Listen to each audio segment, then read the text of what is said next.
ጾም ትፌውስ ቁስለ ነፍስ ወታጸምም ኩሎ ፍቶታተ ዘስጋ ጾም የነፍስን ቁስል ትፈውሳለች። የትምህርታችን ርዕስ የሚሆነው ይህ ኃይለ ቃል ይሆናል። የተወደዳችሁና የተከበራችሁ ኦርቶዶክሳውያን በሀገርም በውጭም ያላችሁ የመርከብ ሚዲያ ተከታታዮች ይህ ፕሮግራም ይህ መልእክት ይሄ ቃል እግዚአብሔር ለሌሎች እንዲዳረስ ሼር ላይክ እንደዚሁ ሰብስክራይብ ማድረግ አትርሱ። የተወደዳችሁና የተከበራችሁ ኦርቶዶክሳውያን እንግዲህ የሰኔ ጾም ማለት የሐዋርያት ጾምን ጀምረናል፣ እየጾምን ነው። ምናልባት ብዙዎቻችን ይህንን ጾም ችላ የምንል ሰዎች አለን። እንዲያውም የቄሶች ጾም ነው የሚሉ ሰዎችም አይጠፉም። በኢትዮጵያ ኦርቶዶክስ ተዋሕዶ ቤተክርስቲያን እነሆ በሥርዓቷ የተደነገገ ቋሚ የሆነ ጾሞች አሉ። እነሱም 7 ናቸው። ከሰባቱ አንዱ አሁን የያዝነው ጾም ነው። ምናልባት አንዳንዶች እኔም ጾመው ዓርብ ሮብን ብቻ ነው፣ አይ ታላቁን ጾም የፋሲካ 40ውን ጾም ነው የምጾመው የሚሉ ሰዎችም አይታጡም። ነገር ግን ክርስቲያን የተባለ ሁሉ 7ቱን አጽዋማት መጾም ግዴታው ነው። ምናልባት በሕመም ምክንያት አስገዳጅ በሆነ ነገር ካልሆነ በስተቀር ክርስቲያን የተባለ ሁሉ አጽዋማትን 7ቱን አጽዋማት የመጾም ግዴታ አለው ማለት ነው። ግዴታ ስላችሁ ክርስቲያን ነኝ ካለ ሥርዓትንና ሕግን አክብሬ እኖራለሁ ካለ እነኝን 7ቱን አጽዋማት መጾም አለበት የእግዚአብሔር ቤተሰቦች። ታዲያ የጾም ጥቅሙ ምንድነው? ብንጾም ምንድነው የምንጠቀመው? ባንጾምስ ምንድነው የሚደርስብን ጉዳት የሚለውንም በዚሁ በደንብ አድርገን ማየትና መረዳት ይጠበቅብናል። ጾም ማለት በሃይማኖት ምክንያት ከእህልና ከውሃ መከልከል ማለት ነው ለተወሰነ ሰዓት። ምን ማለት ጾም ማለት? ጾም ማለት በሃይማኖት ምክንያት ከእህልና ከውሃ መከልከል ማለት ነው። ከእህልና ከውሃ መከልከል ስላችሁ ሌላ ዓለማዊ ሥራ የሥጋ ፍላጎት ይፈጸማል ማለት አይደለም። ነገር ግን በቀጥታው ፍቺ ነው። ለተወሰነ ሰዓት ማለት ለ9 ሰዓት ሊሆን ይችላል፣ ለ10 ሰዓት ሊሆን ይችላል፣ ለ11 ሰዓት ሊሆን ይችላል፣ ለ12 ሰዓት ሊሆን ይችላል። ጾም ማለት ስጋችንን ለነፍሳችን የምናስገዛበት በጥቅሉ እኛነታችንን ለእግዚአብሔር የምናቀርብበት ከእግዚአብሔር ጋር የምንነጋገርበት መነጋገሪያችን ማለት ነው። ምን ማለት ጾም ማለት? ስንጾም የተራቡትን እናስባለን። ስንጾም የተጠሙትን እናስባለን። ስንጾም ሰውነታችን ሲደክም፣ ስጋችን ሲዝል፣ ሕሊናችን ወደ እግዚአብሔር ያቀናል ማለት ነው። ስለዚህ ከጾምን በኋላ እነሆ የእግዚአብሔርን ቸርነት እናገኛለን። በጾም የተጠቀሙ ብዙ ሰዎች አሉ። የእግዚአብሔር ቤተሰቦች በመጽሐፍ ቅዱስ ላይ ስንመለከት እነ ሙሴን ስንመለከት 40 ቀን 40 ሌሊት ጾመው ጸልየው እነሆ ሕገ እግዚአብሔርን ተቀብለው ተመልሰዋል። ጽላተ ሙሴን ተቀብለው ተመልሰዋል።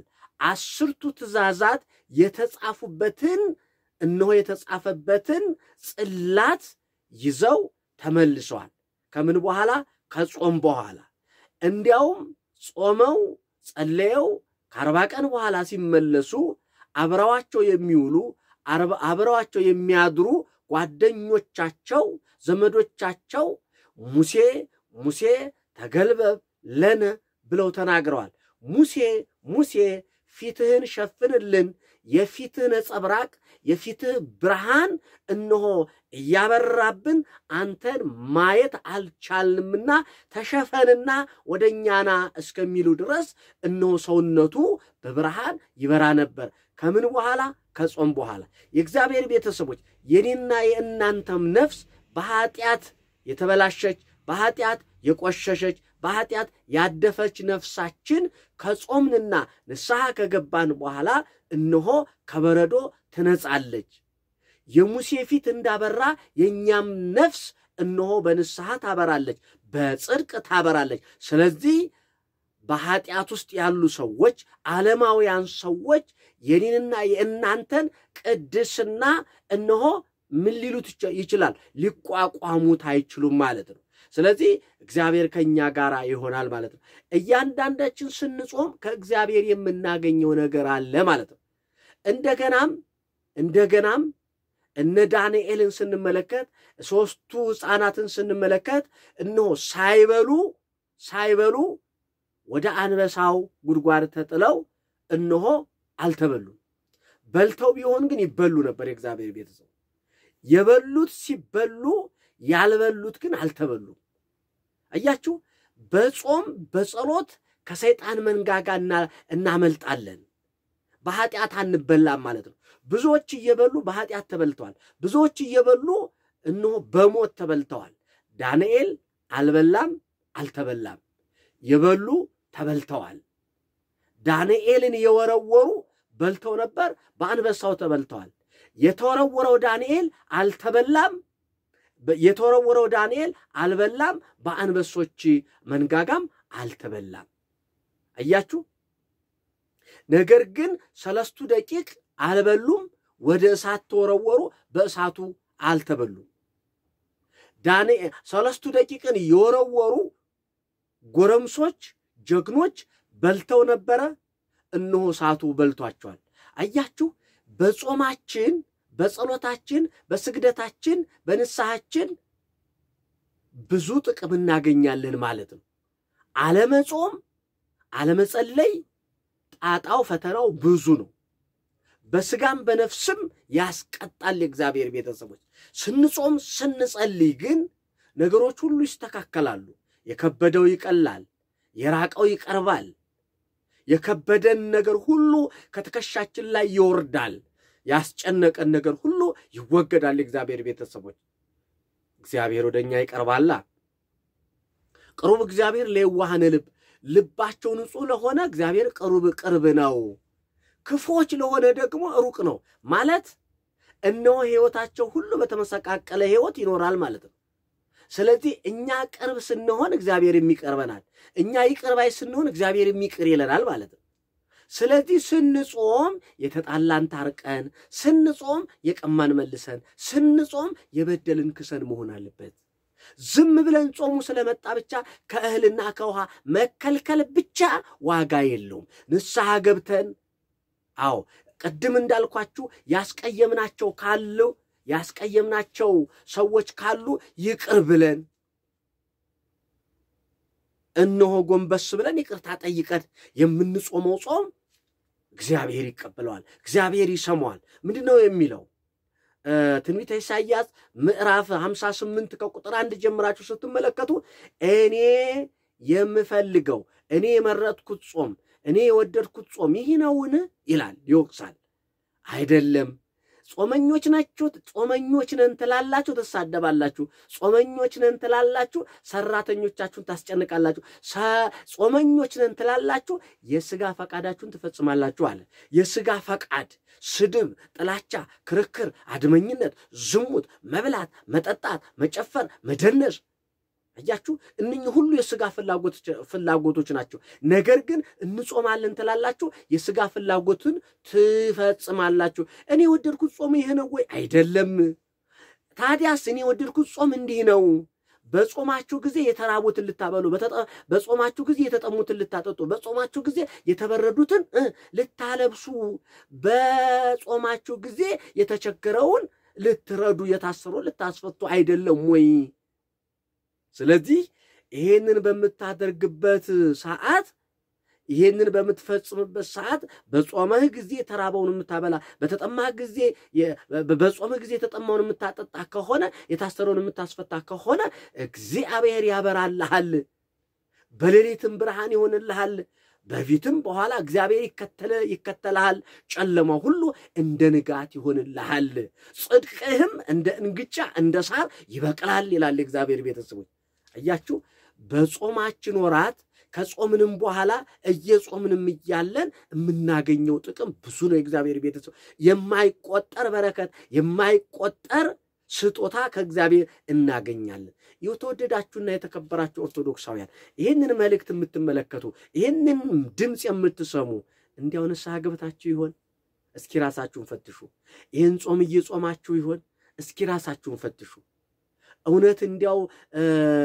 እግዚአብሔርን አላታለላችሁት ይሆን ታዲያ አታላችሁት ከሆነ ተመለሱ ንስሐ አልገባችሁ ከሆነ ተነሱ ንስሐ ግቡ ወደ ንስሐ አባቶቻችሁ ሂዱ ታዲያ እንዴት ይሆናል በእንደዚህ አይነት መልኩ ይሆናል አይሆንም የእግዚአብሔር ቤተሰቦች ስለዚህ በይስሙላ ጾሙን ተቀብለን ራሳችንን ሳናዘጋጅ ጾሙ ሲወጣ ደግሞ ፈታን ብለን እንደገና ልኳንዳ ቤት ቀድመን እንሰለፋለን መሆን የለበትም የእግዚአብሔር ቤተሰቦች እንደዚህ ሊሆን አይገባም ስለዚህ እያንዳንዳችሁ ራሳችሁን ፈትሹ ራሳችሁን እዩ አሁን ጾሙን ጀምረናል እውነት በአግባቡ እየጾምን ነው ወይ እውነት ራሳችንን ለጾሙ አዘጋጅተን እየጾምን ነው ወይ ስንፈስክስ በምን አይነት መልኩ ነው የምንፈስከው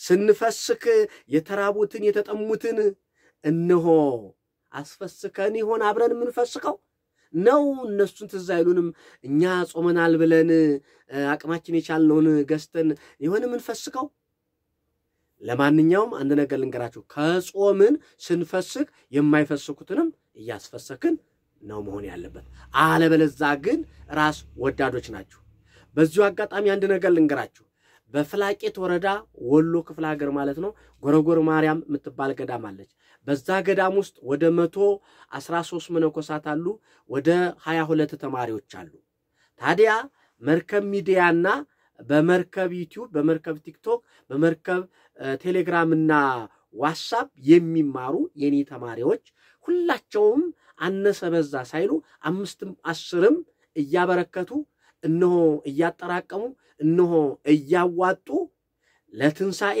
ለልደት ለዘመን መለወጫ ለፍልሰታ እነሆ አንዳንድ በሬና አንዳንድ ኩንታል ጤፍ እየገዛን እናስፈስካለን ምናልባት ይህም ጾም ከአጽዋማቱ መካከል አንዱ ነውና እስካሁን መልእክት አላስተላለፍኩም ይሄንን መልእክት የምትመለከቱ ሁሉ በረከቱን እንሳተፍ የአባቶች በረከት ይድረሰን ብላችሁ እነሆ ቀናኢ ይሆናችሁ ለበጎ አእምሯችሁ የተነሳ ለበጎ ነገር እነሆ ቅድሚያ የምትሰጡ ይህንን ቪዲዮ የምትመለከቱ አነሰ በዛ ሳትሉ 5ም 10ም አዋተን ለሐምሌ 5 አንድ በሬና አንድ ኩንታል ጤፍ ገዝተን መነኳኩስቱንና ተማሪዎችን እንድናስፈስክ በዚሁ አጋጣሚ መልእክቴን አስተላልፋለሁ በቴክስት አሳውቁኝ በውስጥ መስመር አውሩኝ እንዴት ማድረግ እንዳለብን እንዴት ማዋጣት እንዳለባችሁ በነገራችን ላይ 100 ብር ራሱ ዋጋ አለው 100 ብር አይ ጤፉን እኔ ገዛለሁ እግዚአብሔር ደግሞ አቅም ያላችሁ በሬውንም መግዛት ትችላላችሁ ግን ለአንድ ሰው ሸክም ስለሆነ 50 60 ሰው ጥቂት ቢያዋጣ በአሁኑ ሰዓት አንድ በሬ ደህና በሬ እስከ 70 80 ስለደረሰ ሁላችንም ይህንን በረከት እንድትሳተፉ በእግዚአብሔር ስም ጥሬን መልእክቴን አስተላልፋለሁ ይህን መልእክት ሰምታችሁ ብትተገብሩት ትባረካላችሁ ትቀደሳላችሁ ደግሞም ዝም ካላችሁ እንግዲህ እናንተ ታውቃላችሁ እግዚአብሔር ይባርካችሁ እግዚአብሔር ይቀድሳችሁ ጾሙን የኃጢአት መደምሰሻ የመንግስተ ሰማያት መውረሻ የዲያብሎስ ድል መንሻ ያድርግላችሁ ሁላችሁም ይህንን በረከት ወደ ኋላችሁ እንደማትሉ እርግጠኛ ነኝ አምናለሁ እተማመናለሁ ሁላችሁም እጃችሁን ዘርግታችሁ ከበረከቱ እንድትሳተፉ ከነገ ጀምራችሁ ሁላችሁም በውስጥ መስመር አውሩኝ ሁላችንም እናዋጣ ቀኗ አጭር ስለሆነች ተረባርበን አባቶችን ተማሪዎችን እንድናስፈስክ ጥሬን አስተላልፋለሁ። እግዚአብሔር ይባርካችሁ፣ እግዚአብሔር ይቀድሳችሁ። አስተያየት ጥያቄ ካለ በውስጥ መስመር አስቀምጡልኝ። ሰብስክራይብ ሳታረጉ እንዳትወጡ።